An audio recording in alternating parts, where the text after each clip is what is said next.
Welcome to our online portal concept classes corridor. Concept classes corridor के online portal में आप सभी का स्वागत है। This will be second explanation video on Indian army test series. Indian army के test series से जुड़ी हुई यह दूसरा वीडियो है। इसमें दूसरे टेस्ट पेपर से जुड़ा हुआ एक्सप्लेनेशन दिया जाएगा। ये वीडियो कुछ लंबा हो सकता है, 30 मिनट से ज़्यादा हो सकता है, तो आपको घबराने की ज़रूरत नहीं है, क्योंकि इस वीडियो में आपको उस प्रश्न की जानकारी दी ही जा रही है जो टेस्ट पेपर में आए थे, तथा उससे जुड़ी हुई अन्य जानकारियां भी दी जा रही हैं जो कि आपके लिए महत्वपूर्ण है। तो आइए हम इस टेस्ट की शुरुआत करते हैं, टेस्ट के व्याख्यान से शुरुआत करते हैं। तो पहला प्रश्न है टेस्ट का, 1526 ईस्वी में बाबर ने किस वंश के शासक को परास्त कर मुगल साम्राज्य की नींव डाली थी? तो वो लोधी वंश था। लोधी वंश के शासक को हराकर बाबर ने मुगल वंश की नींव डाली थी। बाबर ने भारत पे 5 बार आक्रमण किया। 5वीं बार में बाबर को सफलता मिली पानीपत के युद्ध में, जिसमें बाबर ने इब्राहिम लोदी को हराया था। इब्राहिम लोदी को हराकर बाबर ने भारत में मुगल वंश की नींव रखी। तो आइए इसी के साथ देख लेते हैं कि बाबर ने की जो महत्वपूर्ण लड़ाइयाँ हैं वो कौन कौन सी हैं। तो बाबर का जो पहला युद्ध था भारत में विजय अपनी नींव रखने के लिए, अपने साम्राज्य को स्थापित करने के लिए, वो पानीपत का प्रथम युद्ध था जो कि 1526 में लड़ा गया था, जिसमें बाबर की जीत हुई थी। उसके बाद बाबर ने 1527 में खानवा का युद्ध लड़ा, 1528 में चंदेरी का युद्ध लड़ा और 1529 में घाघरा का युद्ध लड़ा। इन सभी युद्धों में बाबर की जीत हुई थी तथा 1530 ईस्वी में बाबर का देहांत हो गया था।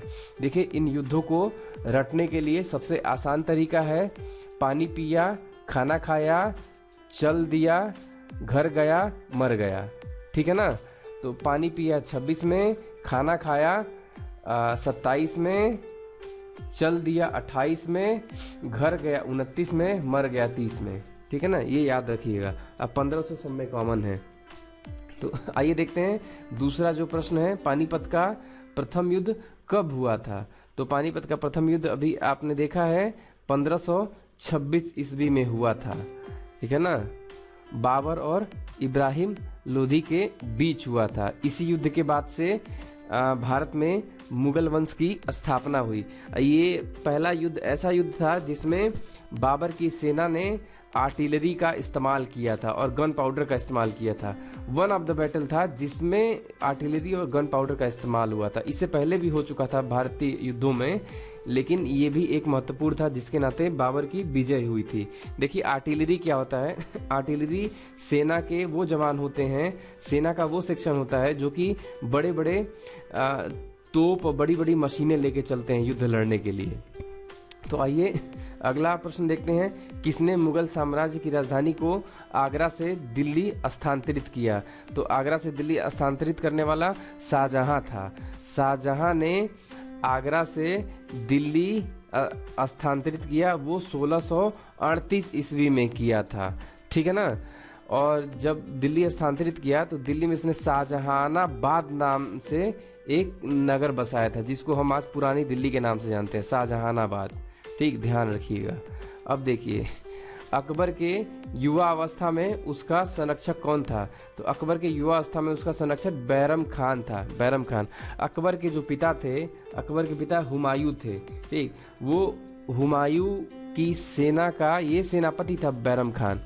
तो जब हुमायूं की मृत्यु हुई थी तो हुमायूं ने अपनी मृत्यु से पहले ही बैरम खान को अकबर का संरक्षक बना दिया था। संरक्षक कि यदि उनको कुछ होता है तो उनका देख रेख बैरम खान करेंगे। ठीक, अब देखिए, जो बैरम खान थे, बैरम खान रहीम के पिता थे। रहीम वही जो कवि थे। ठीक, रहीम के पिता थे। कुछ समय बाद क्या हुआ कि बैरम खान ने अकबर की साम्राज्य में विद्रोह कर दिया। तो क्या हुआ कि अकबर ने इन्हें अपने राज्य से निष्कासित कर इनको अपनी सेना से निकाल दिया। इसके बाद से इन्होंने, बैरम खान ने इच्छा जाहिर की हज जाने के लिए। तो हज जाते समय गुजरात में इनकी हत्या कर दी गई थी। तो इनके बेटे जो रहीम थे, रहीम की उस समय उम्र थी 5 साल, बैरम खान के पुत्र की। तो उसी रहीम की देखरेख अकबर ने अपने पुत्र के समान की थी। तो आइए, शिवाजी ने मुगलों के किस संधि के द्वारा किलों को सत्ता हस्तांतरित किया था, मतलब कि मुगलों को हस्तांतरित किया था, वो है पुरंदर की संधि। तो आइए पुरंदर की संधि के बारे में जान लेते हैं। शिवाजी तथा मुगलों के बीच रिश्ता कैसा था ये भी जान लेते हैं। मुगल शासक शाहजहां की मृत्यु के बाद औरंगजेब क्या होता है कि गद्दी पे बैठता है, ठीक, दिल्ली की गद्दी पे बैठता है। औरंगजेब का समय 1569 से 1707 तक है, ठीक ना। औरंगजेब जो था, औरंगजेब क्या था कि थोड़ा हिंदू विरोधी राजा था, हिंदू विरोधी मुगल शासक था। तो उससे जो भी मराठे थे, मराठे कट्टर हिंदुत्व को मानते थे, ठीक। तो मराठों से और औरंगजेब में पटती नहीं थी। तो औरंगजेब के जो समकालीन थे वो शिवाजी थे, शिवाजी महाराज, ठीक। शिवाजी ने इन मुगलों के अधीन आने से मना कर दिया। तो औरंगजेब ने मिर्जा राजा जयसिंह के नेतृत्व में शिवाजी से लड़ने के लिए सेना भेजी, ठीक। तो 1664 में मिर्जा राजा जयसिंह और शिवाजी के बीच युद्ध हुआ। तो मिर्जा राजा जयसिंह ने शिवाजी के किले को घेर लिया, जिसमें शिवाजी को संधि करनी पड़ी। इसी को बोलते हैं पुरंदर की संधि। ये पुरंदर की जो संधि है, इसकी कुछ नीचे शर्तें दी हुई हैं, जिसमें क्या हुआ कि शिवाजी के पास 35 दुर्ग थे, ठीक। उनमें से 23 दुर्ग मुगलों को सौंप दिए और 12 दुर्ग अपने पास रखे, ठीक। इसी तरह से नीचे कई सारी शर्तें दी हुई हैं, आप पढ़ लेंगे, ठीक। दिमाग पे ज़्यादा जोर नहीं डालेंगे, इसको रटने की ज़रूरत नहीं है, पढ़ लेंगे, एक टाइम याद रहेगा, फिर दूसरी टाइम पढ़ लेंगे तो उसको धीरे धीरे आपके दिमाग में रिटेन हो जाएंगी चीज़ें। आइए अगला प्रश्न देखते हैं। मुगल सत्ता के पुनर्स्थापना हुमायूं ने कब की, मुगल सत्ता की? अब देखिए, जो हुमायूं है, हुमायूं का जब आप शासन काल देखेंगे तो 2 भागों में बटा हुआ है। एक तो आपका जो है शेर शाह सूरी के आने के पहले का है, फिर शेर शाह सूरी जब आते हैं तो 15 साल के लिए हुमायूं दिल्ली की गद्दी छोड़ के भाग जाता है। फिर शेर शाह सूरी की मृत्यु के बाद वो फिर आता है और 1 साल के लिए दिल्ली की गद्दी पर रहता है। उसके बाद हुमायूं की मृत्यु हो जाती है। तो देखिए, जब चौसा का बैटल हुआ था, ठीक ना, तो चौसा के बैटल में क्या हुआ था, मुगल एम्परर जो हुमायूं था और अफगान का जो मतलब अफगानी जो शेर शाह सूरी था, उनके बीच हुआ था। ये जो हुआ था 26 जून 1539 को हुआ था चौसा में, जिसमें से हुमायूं की हार हुई थी। तो हुमायूं को दिल्ली की गद्दी छोड़नी पड़ी थी। ये चौसा कहाँ है आपका? बक्सर, बिहार के आसपास है। चौसा का युद्ध जो है वो आपका, उसमें हुमायूं हार गया था। और चौसा जगह कहाँ पे है? वो बिहार में है, बक्सर के आसपास। अब देखिए क्या था, फिर जब क्या हुआ, जब शेर शाह सूरी की मृत्यु हो गई थी, तो शेर शाह सूरी का जो बेटा था सिकंदर शाह लोदी से फिर से हुमायूं की लड़ाई होती है। हुमायूं और हुमायूं का जो सेनापति था बैरम खान, ये दोनों एक तरफ होते हैं और जो सिकंदर शाह होता है वो एक तरफ होता है। तो 22 जून 1555 को दोबारा लड़ाई होती है सरहिंद में, जिसमें सिकंदर शाह हार जाता है और शिवालिक की पहाड़ियों की तरफ चला जाता है और फिर से हुमायूं अपना शासनकाल स्टार्ट करता है। तो इसका क्या उत्तर है? 1555 से 1556 में, ठीक। तो आइए देखते हैं, मुगल प्रशासन के मुहतासिब था। मुगल प्रशासन में मुहतासिब था, मतलब मुहतासिब हम किसको कहते थे? मुगल। तो मुहतासिब जो कहते थे वो लोक आचरण अधिकारी को कहते थे, अधिकार को कहते थे, ठीक ना। देखिए उसमें क्या था, लोक आचरण अधिकारी है, अधिकार नहीं है। तो देखिए ये क्या था कि लोगों के जो आचरण थे या लोगों का जो नैतिकता थी वो उनको देखते थे। मतलब समाज में कोई अनैतिक कार्य न हो, समाज में कोई जुआ न खेले, समाज में कोई वेश्यावृत्ति न हो, ठीक, इसको ये देखा करते थे। तो उनको बोलते थे मुहतासिब, मुतासिब, लोक आचरण अधिकारी। तो आइए देखते हैं अगला प्रश्न है, दिल्ली के लाल किले का निर्माण किसने करवाया था? तो दिल्ली के लाल किले का निर्माण शाहजहां ने करवाया था। देखिए, तो उसमें क्या था, ये जो लाल किले का निर्माण जो पूरा हुआ था 1647 में हुआ था। शाहजहां ने इसका इनॉग्रेशन किया था लाल किले का। कुल मिला के लगभग इसका जो निर्माण कार्य था वो 10 साल तक चला था। ठीक है ना। आइए अगला देखते हैं, किस मुगल बादशाह की मृत्यु दीनपना पुस्तकालय की सीढ़ियों से गिरने के बाद हुई थी? देखिए, जो हुमायूं था, हुमायूं की मृत्यु पुस्तकालय की सीढ़ियों से फिसल कर गिरने के बाद हुई थी। वो 1556 में हुई थी। ठीक है ना। 1555 में वो फिर से लड़ाई जीतता है। ठीक, उसके बाद से एक ही साल के बाद से इसकी मृत्यु हो जाती है हुमायूं की। और ये देखते हैं, किस मुगल शासक ने 2 बार शासन किया? तो 2 बार शासन था वही हुमायूं ने किया, है ना। आइए देखते हैं अगला प्रश्न, शेर शाह के बचपन का नाम क्या था? तो शेर शाह के बचपन का नाम फरीद खां था, जो कि भारत में जन्मा हुआ पठान था, अफगानी पठान। अकबर के संरक्षक बैरम खान का पतन कब हुआ? तो अकबर के संरक्षक बैरम खान का पतन था। देखिए, अब इसमें 2 क्वेश्चन बन सकता है। एक तो पतन का मतलब यदि मृत्यु को लेते हैं तो वो 1561 में हो गया था। अब पतन का मतलब अकबर ने निष्कासित कर दिया था उनको, तो 1560 में किया था। 1560 में निष्कासित किया, तो उसके बाद से बैरम खान हज की यात्रा पे चले गए। ऐसा कहा जाता है कि जब ये हज की यात्रा पे जा रहे थे, क्योंकि ये अकबर के जो राज्य में ये सेनापति थे, तो ऐसा कहा जाता है कि बैरम खान ने विद्रोह कर दिया था अकबर के राज्य में। तो इन्हीं के विद्रोह को अकबर ने दबा दिया और 1560 में ये निष्कासित हो गए थे अकबर के राज्य से। और उसके बाद से इन्होंने जाहिर किया कि मुझे मदीना जाना, मक्का जाना है। ठीक, तो मक्का जाते समय ये गुजरात के पाटन में इनकी हत्या कर दी गई थी 1561 में। ऐसा कहा जाता है कि अकबर ने ही इनको मरवाया था। ठीक है ना। अब देखिए, 1561 में इनकी हत्या हो गई थी। तो यदि क्वेश्चन में आता है 1560 रहेगा तो 1560 लगाइएगा, 1561 रहेगा तो 1561 लगाइएगा। आइए देखते हैं, राजपूताना के निम्न राज्यों में से किसने अकबर की संप्रभुता स्वीकार नहीं की थी? मतलब कि जो मुगल शासक थे, मुगल शासक क्या होता था कि जो भी राजपूताना या जो भी आपके क्या बोलते हैं, जो मराठे थे, इन सबको अपने अधीन लाना चाहते थे। लेकिन जो राजपूत थे, राजपूतों में एक ही ऐसा राज्य था, एक ही ऐसा जो राजा का राज्य था, मेवाड़ कभी भी मुगलों से समझौता नहीं किया। ठीक है ना। जो राणा उदय सिंह थे, मेवाड़ के राजा थे, इन्होंने कभी समझौता नहीं किया। अकबर ने इनके जो किले थे, चित्तौड़गढ़ में जो इनका किला था, उस पर धावा बोल दिया। तो जो राणा उदय सिंह थे, राणा उदय सिंह को अपना किला छोड़ के भागना पड़ा। फिर भी राणा उदय सिंह अपने जो बचे हुए एरिया थे, जो इनके अंडर में था, उसका शासन ये गोगुंडा नामक स्थान से चलाते थे। अब देखिए, जब इनकी मृत्यु हो गई तो इनके जो बेटे थे महाराणा प्रताप ने भी कभी मुगलों से समझौता नहीं किया। ठीक, तो इसके नाते, मुगलों से समझौता नहीं करने के नाते, महाराणा प्रताप और राजा मान सिंह जो था, वो मुगलों की तरफ से महाराणा प्रताप से लड़ाई लड़ी थी। ठीक ना।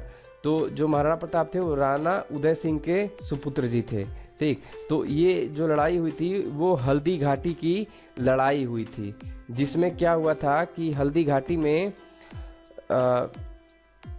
जो महाराणा प्रताप की हार हुई थी। ठीक ना। इसमें मुगल विजयी हो गए थे। अब देखिए, फिर से जब महाराणा प्रताप इस हल्दी घाटी के युद्ध में हार जाते हैं, हार के यहाँ से जब भाग जाते हैं, तो फिर से ये देवार की लड़ाई होती है। देवार की लड़ाई में पुनः विजयी होते हैं।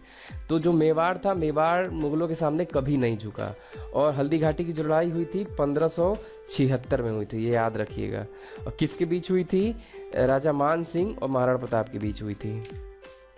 अब देखिए अगला प्रश्न है, निम्न में से किस शासक का काल संगमरमर का काल कहा जाता है? तो देखिए जो शाहजहां थे, शाहजहां का जो भी शासनकाल है, शाहजहां ने अपने शासनकाल में जो बिल्डिंग आर्किटेक्चर है, जैसे आपका ताजमहल हो गया, लाल किला हो गया, इन्होंने शाहजहां ने काफ़ी ज़्यादा बिल्डिंग आर्किटेक्चर का निर्माण करवाया। और जो जहांगीर थे, जहांगीर के शासनकाल में पेंटिंग का जो उदय था काफ़ी ज़्यादा हुआ, मतलब पेंट, चित्रकला का विकास काफ़ी ज़्यादा हुआ।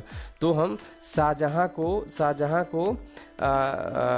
के काल को संगमरमर का काल कहा जाता है।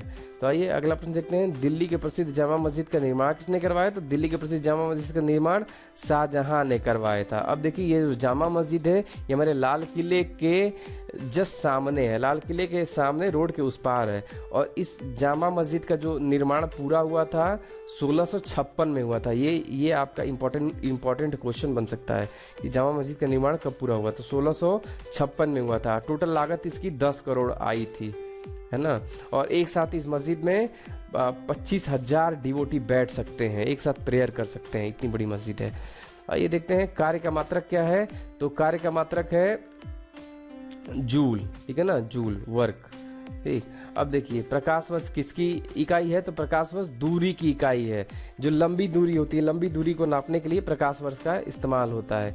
एम्पियर से क्या मापते हैं? तो एम्पियर से करंट मापते हैं, ठीक है ना।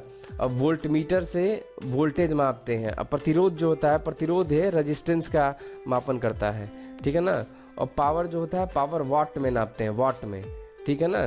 तो करंट नापने के लिए एम्पियर, वोल्टेज नापने के लिए वोल्ट, और रेजिस्टेंस नापने के लिए ओम, ठीक है ना, ये याद रखिएगा। ठीक, जो एम्पियर इकाई होती है वो करंट नापने की इकाई होती है। अब वोल्टेज नापने की इकाई होती है वोल्ट होती है।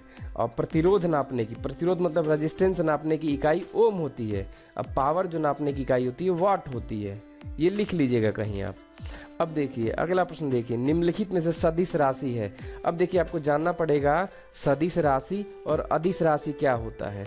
तो सदिश राशियां वो होती हैं जिसमें आपके दिशा तथा उसमें परिमाण दोनों होता है। और अदिश राशियां वो होती हैं जिसमें केवल परिमाण होता है, जिसमें केवल वैल्यू होता है। तो देखिए आप खुद ही बताइए कि इसमें सदिश राशि कौन है, अदिश राशि कौन है, ठीक है ना।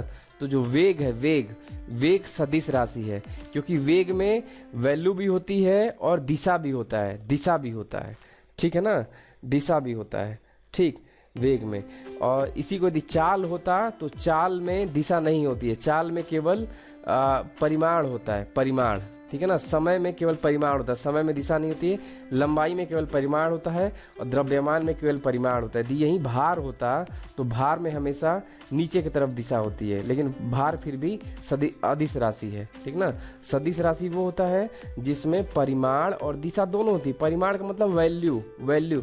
जैसे मान लीजिए वेग है, तो वेग में यदि आप लिखेंगे तो ये लिखेंगे वेग है 3 मीटर पर सेकेंड, ठीक है ना, उत्तर की ओर, ऐसे लिखेंगे। यानी कि हम 3 लिख रहे हैं, 3 को हम परिमाण कहते हैं और मीटर पर सेकेंड उत्तर की ओर दिशा है, ठीक है ना। यानी कि इसमें परिमाण और दिशा दोनों है, तो ये सदिश राशि हो गया। अब लंबाई है, तो लंबाई क्या लिखते हैं, 3 मीटर लिख देते हैं, ऐसा नहीं लिख देते हैं उत्तर की ओर दक्षिण की ओर। तो लंबाई केवल हम 3 मीटर 4 मीटर बताते हैं, ठीक। तो इसीलिए ये अदिश राशि हो गई, ठीक। अब देखिए बल का गुणनफल है, तो बल किसका गुणनफल होता है, फोर्स इक्वल टू होता है मास इंटू एक्सेलरेशन, मतलब कि द्रव्यमान गुणे त्वरण, ठीक है ना। त्वरण मतलब होता है एक्सेलरेशन। F इक्वल टू आपने पढ़ा होगा द्रव्यमान गुणे त्वरण, ठीक है ना। फोर्स इक्वल टू होता है, बल इक्वल टू होता है द्रव्यमान गुणे त्वरण, F इक्वल टू ma होता है, ठीक है ना। तो दूसरा ऑप्शन क्लियर है, ठीक।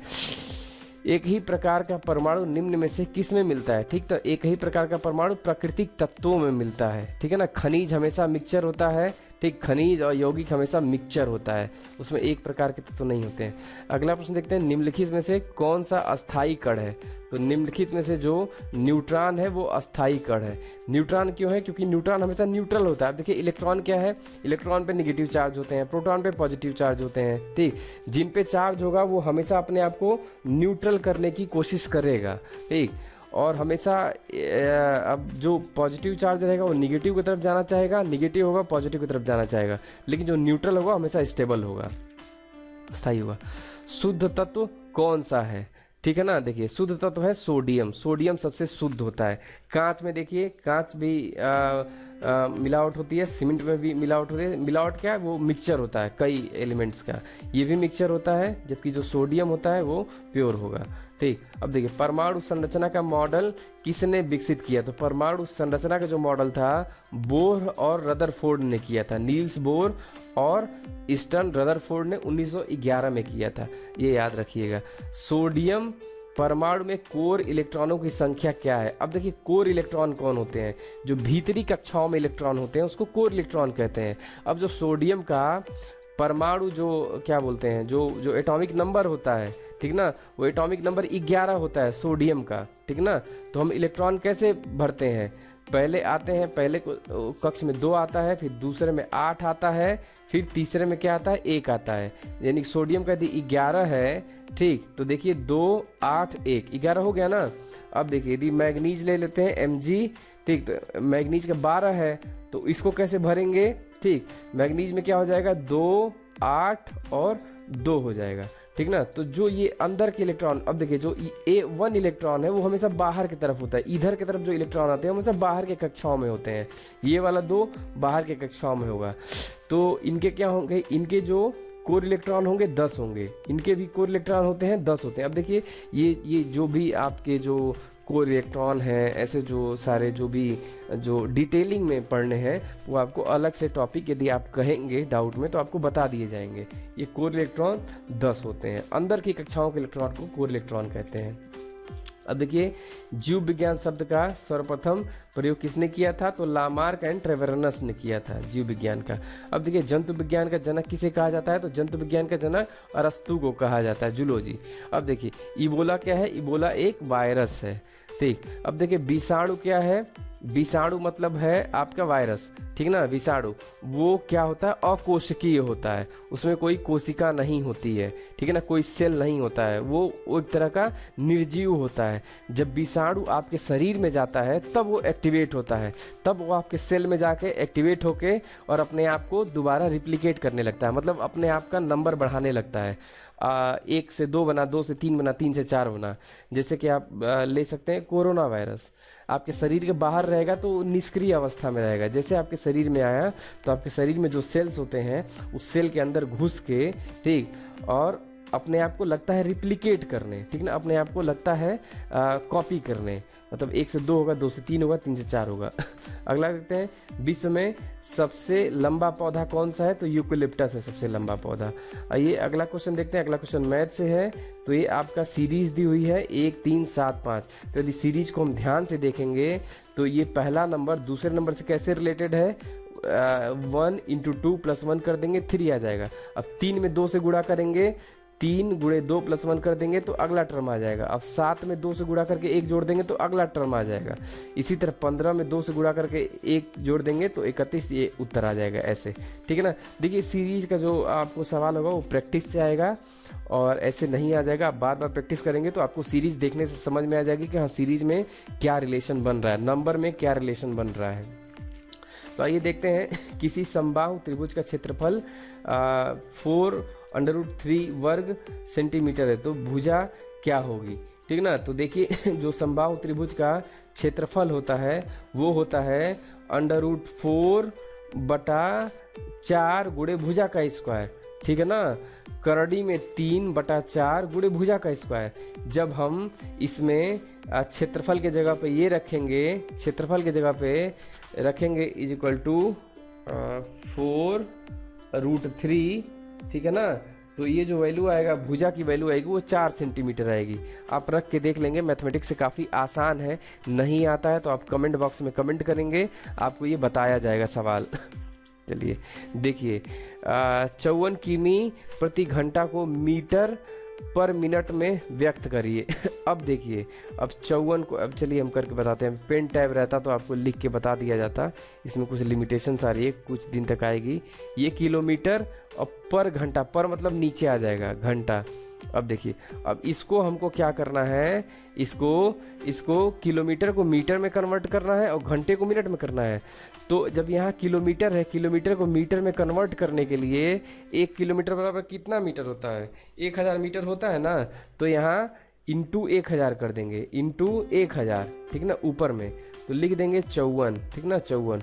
अब किलोमीटर की जगह पे लिख देंगे 1000, ठीक ना। तो ये हो जाएगा मीटर, और घंटा लिख लेंगे, घंटे को मिनट में करना है तो 1 घंटा में कितना मिनट होता है, 60 मिनट होता है।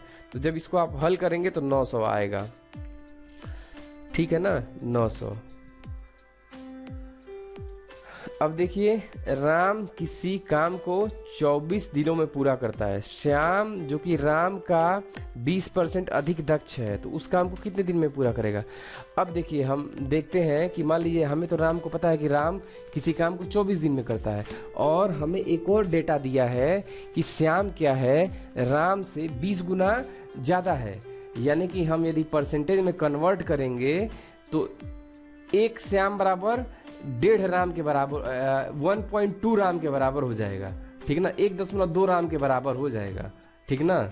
1 श्याम 1.2 राम के बराबर काम करेगा, ठीक ना। तो देखिए क्या है, कैसे करेगा, आप यदि परसेंटेज निकालेंगे तो आपको ये वैल्यू आ जाएगी। क्या होता है कि जो श्याम होता है 20% अधिक है, ठीक ना। तो यदि हम 20% अधिक करेंगे राम का तो 1.2 राम आएगा। अब देखिए, 1 राम 24 दिन में करता है, तो 1.2 राम कितने दिन में करेगा उसी काम को, तो 24 अपॉन 1.2 इक्वल टू 20 दिन में करेगा, ठीक है ना। तो आइए अगला देखते हैं, कितने समय में कोई धन 5% वार्षिक ब्याज की दर से तिगुना हो जाएगा। अब देखिए, जो हमारे पास मान लीजिए पी रुपया है, पी, ठीक ना, तो P का हमको 3P करना है, 3P करना है, ठीक ना। तो P का 3P करना है तो हमें कितना बढ़ाना है, 2P और बढ़ाना है ना, यानी कि हमें 2P ब्याज हमारा बढ़ेगा तब जाकर वो 3P होगा, P से 3P। तो क्या है, हमारा जो सिंपल इंटरेस्ट है वो इंटरेस्ट है 2P होना चाहिए, ठीक है ना, 2P। कैसे होना चाहिए, हमें हमारे पास P था तो उसमें 2P जब जुटेगा तभी तो 3P होगा। तो क्या हो जाएगा, हमारा जो इंटरेस्ट हो जाएगा 3P minus P equal to 2P, ठीक है ना, है ना। तो अब देखिए, हम फार्मूले में रख देंगे, तो सिंपल इंटरेस्ट इक्वल टू होता है P गुणे R गुणे T, मतलब कि मूलधन गुणे रेट गुणे समय, ठीक है ना। तो अब देखिए, यहाँ 2P रख दें, यहाँ P रख दें, यहाँ 5 रख दें, यहाँ T रख दिए, तो जब फार्मूले में रखेंगे तो T इक्वल टू 40 वर्ष आ जाएगा, ठीक है, उत्तर। आइए देखते हैं, एक निश्चित साधारण ब्याज की दर से कोई धन 4 वर्षों में दुगुना हो जाता है, तो कितने वर्षों में 16 गुना होगा। अब देखिए क्या है, अब इसमें हमको, इस सवाल में हमको डेटा निकालना पड़ेगा, ठीक है ना। पहले में क्या दिया, 4 वर्षों में दुगुना हो जाता है, हमको पता है, ठीक, कि 4 वर्ष में दुगुना हो जाता है, यानी कि P था तो 2P हो जाता है, ठीक ना। तो कितना का हमें इसमें इंटरेस्ट मिल रहा है, 2P से P में P का मिल रहा है ना, ठीक ना। तो अब देखिए, यहाँ क्या है, हमारा जो सिंपल इंटरेस्ट हमें मिल रहा है P मिल रहा है, ठीक। अब देखिए क्या है, P मिल रहा है, हमारा क्या था, हमारा जो मूलधन था P था, हमें रेट निकालना है और 4 वर्ष है, ठीक ना। तो रेट हमें यहाँ से निकल गया 25% है, ठीक ना। अब देखिए 25% हो गया ना रेट, तो कितने वर्षों में 16 गुना हो जाएगा। अब हमारे पास रेट है, समय है, ठीक है ना, और हमारे पास इंटरेस्ट पता है। 16 गुना का मतलब मान लीजिए हमारे पास P है और P से हमें 16P करना है, ठीक ना। तो हमें कितने का इंटरेस्ट चाहिए, 15P का चाहिए ना, 15P हमें यदि इंटरेस्ट मिलेगा तब ना 16P होगा हमारा पैसा। तो देखिए, सिंपल इंटरेस्ट हमारा है 15P, ठीक है ना। यहाँ पे P रख देंगे, इंटू 25 रख देंगे, 25 यहाँ से निकल गए, इंटू T, तो 60 वर्ष आ जाएगा। तो आइए देखते हैं वर्गमूल क्या होगा इसका। तो देखिए, वर्गमूल आप लघुत्तम समापवर्त महत्तम समापवर्त निकाल लेंगे, ये कोई बहुत ज़्यादा कठिन नहीं है। तो इसका वर्गमूल होगा 1296 का 36 होगा, इसका घनमूल 5 का घन पूछ रहा है तो हो जाएगा 125 हो जाएगा। अब देखिए 64 और 80 का HCF निकाल लेंगे आप, हाईएस्ट कॉमन फैक्टर, और इसका मौसा दिया है, यानी कि लीस्ट कॉमन फैक्टर निकालेंगे, बहुत आसान है। आइए अगले प्रश्न की तरफ बढ़ते हैं। निम्नलिखित में से सबसे बड़ा भिन्न कौन सा है? तो देखिए अब भिन्न का हम सवाल देखते हैं। अब देखिए यहाँ पे दिया है 1/2, 3/5, 4/5, 3/4। अब देखिए इसको भूल जाइए, हम पहले दिखाते हैं। मान लीजिए आपके पास ये सारा भिन्न दिया हुआ है 1/2, 2/3, 3/4, 4/5। इसमें से यदि पूछ दिया कि इसमें से सबसे बड़ा भिन्न कौन सा है, तो देखिए हमारे पास ट्रिक कैसे निकालते हैं। अब हम पहले सारी संख्याओं को देखते हैं। तो सारी संख्याओं में अब हम देखेंगे, हमेशा देखिए जब ये भिन्न का हमें सवाल करना है तो भिन्न के सवाल में हमेशा जो आपका जो अंश होगा और हर होगा, हमेशा आपका जो अंश छोटा होगा। अंश छोटा होगा तभी आपको डाउट क्रिएट होगा, ठीक है ना। तभी ये छोटा बड़ा पूछेगा, तभी आपका ये सवाल डिफिकल्ट होगा, ठीक है ना। हमेशा अंश को छोटा रखेगा, हर को बड़ा रखेगा, तभी आपका डाउट इसमें क्रिएट होगा। यदि आपका अंश बड़ा रहता, हर छोटा रहता, तो सवाल काफ़ी आसान हो जाता। देखते ही आप बता देते। तो देखिए अभी क्या हम देख लेंगे, अंश हर में कितने का अंतर है, तो सभी में 1-1 का अंतर है, ठीक है ना। इसमें भी 1 का अंतर, इसमें भी 1 का अंतर, इसमें भी 1 का अंतर, इसमें भी 1 का अंतर है। यदि सबका अंतर बराबर है, ठीक ना, सब में 1-1 का अंतर है ना, 1 से 2 का अंतर है, 2 से 3 का अंतर 1 का, 3 से 4 1 का, 4 से 5 1 का, ठीक। तो अब देखिए, अब इनमें से हमको सबसे बड़ा खोजना है कि सबसे बड़ा भिन्न कौन सा है। तो जिसका अंश सबसे बड़ा होगा वही सबसे बड़ा होगा, यानी कि 4/5 इन सब में सबसे बड़ा है, ठीक है ना। अब देखिए अब हम नीचे देखते हैं। अब देखिए नीचे अभी हमें निकालना है कि 1/3, 2/4, 3/5, 4/6 में से सबसे बड़ा कौन है। तो फिर देखिए हम देख रहे हैं कि इसका जो अंतर है, सबका अंतर 2-2 का है। 1 से 3 2 का, 2 से 4 2 का, 3 से 5 2 का, 4 से 6 2 का, ठीक। तो अब देखिए सबका अंतर सेम है ना। तो अब देखिए जिसका अंश सबसे बड़ा होगा वही सबसे बड़ा भिन्न होगा। समझ में आ गया ना। अब देखिए अब क्या हुआ, अब यदि इन दोनों को मिला दिया जाए, तो मिला के अब सवाल की तरफ आइए। देखिए सवाल में क्या दिया है, 1/2, ठीक, 3/5, 4/5, 3/4। तो देखिए 1/2, ठीक ना, 3/4, 4/5, 3/5। तो देखिए इसका अंतर 1 है, इसका अंतर 1 है, इसका अंतर 1 है, इसका अंतर 2 है। तो अब इन दोनों में यदि कंपेयर किया जाए तो इसमें 2 का अंतर है, इसमें 1 का अंतर है। तो जो 2 का अंतर है वो सबसे छोटा होगा, ठीक है ना, सबसे छोटा। अब हमें क्या पूछ रहा है, सबसे बड़ी भिन्न पूछ रहा है। तो ये सबसे छोटा है तो इसको हम हटा देंगे, ठीक। अब बचा हमारे पास 3 बचा, ठीक ना। तो अब इन तीनों का अंतर 1-1 है, ठीक है ना, 1-1 है। तो अब तीनों में सबसे बड़ा कौन सा होगा, जिसका अंश सबसे बड़ा होगा। तो 4/5 सबसे बड़ा है, तो 4/5 उत्तर आ गया। आइए देखते हैं -3 का निरपेक्ष मान क्या है। तो -3, अब देखिए निरपेक्ष मान क्या होता है, अब्सोलूट वैल्यू होती है, चाहे -3 चाहे +3, ठीक ना, चाहे आपका mod 3। तो हमेशा उसकी वैल्यू जो अब्सोलूट होगी, जो नंबर होगा ना, वही नंबर आपका निरपेक्ष वैल्यू होगी, ठीक ना। माइनस हम उसके सामने से हटा देंगे, ठीक है ना। जो नंबर होगा वही नंबर वो निरपेक्ष वैल्यू होगी, ठीक। आइए अब देखते हैं, यदि 5:8 और 20:x हो तो x का मान बताइए। तो अब देखिए इसको हम ऐसे लिख लेंगे, 5/8 बराबर 20/x, ठीक ना। तो इसको निकालेंगे, x = 32 आ जाएगा, b, ठीक। ये आसान सवाल है, कोई दिक्कत नहीं है। वह संख्या क्या है जिसको 38 और 43 में जोड़ने पर प्राप्त योगफल का अनुपात इतना हो जाता है, ठीक ना। 38 और 43 मान लीजिए वो संख्या मान लेते हैं x। तो 38 में यदि x जोड़ते हैं, 43 में x जोड़ते हैं, तो उसका अनुपात 9/10 हो जाता है। तो x क्या आ जाएगा, 7 आ जाएगा। उत्तर निकालिएगा आप, ठीक। आइए अगला देखते हैं, भारत में किस राज्य में 9 नवंबर 2020 को अपना 20वां स्थापना दिवस मनाया। ये कल भी क्वेश्चन रिपीट हुआ था, उत्तराखंड ने मनाया है, ठीक। अगला क्वेश्चन देख लेते हैं, परिवर्तनम योजना के शुरुआत हाल ही में किस राज्य सरकार के द्वारा की गई। तो वो क्या की गई, केरल के द्वारा की गई। ये जो योजना थी, ये मछुआरों के कल्याण के लिए योजना थी, जो मछली पकड़ते हैं उनके कल्याण के लिए ये योजना चलाई गई थी, उनके सुधार के लिए, उनके जो लाइफ स्टाइल में सुधार होता है उसके लिए परिवर्तनम योजनाएं चलाई गई थी केरल सरकार के द्वारा। किस राज्य की तेजपुर लीची को हाल ही में GI टैग प्रदान हुआ। तो देखिए ये जो ऑप्शन दिया है, ऑप्शन में ही सब उत्तर दे दिया है। तेजपुर आपको पता है कि असम में है, तो असम की लीची को GI टैग दिया गया है है ना। तो आइए देख लेते हैं, जो बाइडन अमेरिका के कौन से राष्ट्रपति चुने गए, मतलब चौथे नंबर के 46वें नंबर के चुने गए। आइए देख लेते हैं, रोपेक्स फेरी सेवा की शुभारंभ हाल ही में किस राज्य में हुआ। तो रोपेक्स फेरी का शुभारंभ गुजरात में हुआ। देखिए रोपेक्स फेरी क्या होता है, रोपेक्स फेरी जो पानी की जो जहाज होती है, पानी में जो यात्रियों का आना जाना जो कराती हैं, उसी को हम रोपेक्स फेरी बोलते हैं। तो हाल ही में ये गुजरात में प्रधानमंत्री के द्वारा इनॉग्रेट किया गया है, जिससे दो शहरों के बीच की दूरी काफ़ी कम हो गई है। गुजरात एक कोस्टल इलाका है, तो कोस्टल में ही हम रोपेक्स फेरी का आनंद उठा सकते हैं।